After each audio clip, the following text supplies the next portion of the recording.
छत्रपति संभाजीनगर जिले में जिला परिषद अध्यक्ष और उपाध्यक्ष के आगामी चुनाव से पहले राजनीति तनाव बढ़ गया। शिवसेना उद्धव ठाकरे गुट के नेता आमदास दानवे ने भाजपा पर गंभीर आरोप लगाया। दानवे ने मीडिया से बातचीत में कहा कि कुछ लोग हमारे गुट के सदस्य को तोड़ने के लिए होटलों में संपर्क कर रहे हैं और साथ ही सदस्य के घर तक 1.5 से 2 करोड़ रुपए तक की पेशगी भी की जा रही है। उन्होंने बताया कि गुट ने अपने सदस्यों को स्पष्ट निर्देशन दिए हैं कि इस तरह की किसी भी प्रवचन या फिर दावों पर भी ध्यान नहीं दिया जाएगा।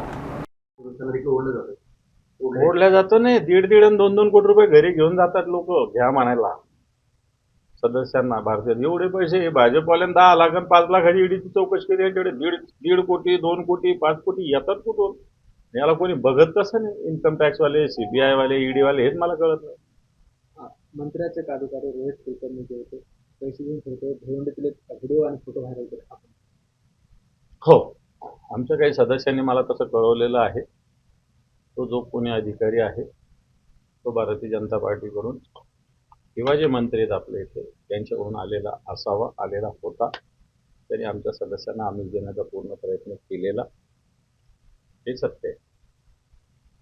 आपण बघतो यावर ट्विटर राहुल सैनीचा भूमिका म्हणतो, ते म्हणजे की आमचा कोणीही माणूस त्यांना भेटला नाही, भेटला असेल तर त्यांनी नाव सांगा.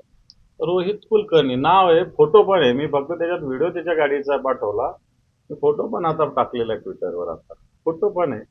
आणखी तिथले सीसीटीव्ही आपण चेक करू लागलो तर त्या भागातले, त्याच्यामुळे यांचा माणूस आलेला. तुमच्या पक्षातील जी लोक त्यांच्या संपर्कात जातात किंवा पाठीमध्ये अप्रत्यक्षपणे, तर त्यांच्यावर काय कारवाई केली जाणार? कारवाई होईल. पक्षप्रमुख याच्यावर योग्य तो निर्णय घेतील. कारवाई निश्चित होईल. परंतु आजच्या पुरतं जर विचार केला तर आम्ही या निवडणुकीत कोणत्याही उमेदवाराला मतदान न करण्याचा निर्णय घेतलेला आहे.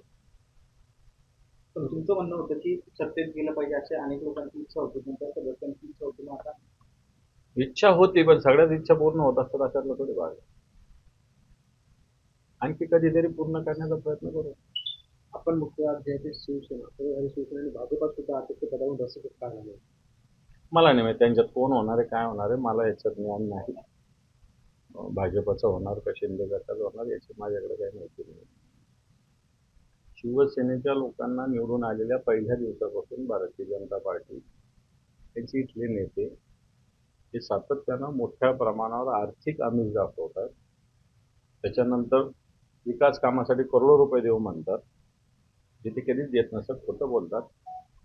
परंतु कालपर्यंत काय, आत्ता सकाळपर्यंत आमचे लोक जिथं थांबले त्या हॉटेलमध्ये भारतीय जनताचे नेते येऊन बसलेले. सत्तेची मस्ती आहे, पैशाची मस्ती भारतीय जनता पार्टीच्या डोक्यात आहे. पण आम्ही ह्या निवडणुकीत आमचं बहुमतच नाही आहे.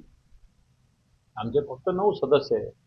पण आम्ही कधीच कोणाबरोबर जायचं असं काही ठरवलेलं नाही. आम्ही असं म्हटलेलं होतो की आम्हाला संधी मिळाली तर आम्ही कोणाबरोबर जाऊ. परंतु मला असं वाटतं त्या 2 पक्षाचं ज्या पद्धतीनं राजकीय गणित जमू शकतं किंवा बिघडू शकतं, तरी आमचा त्याच्यात फार रोल येऊ शकत नाही.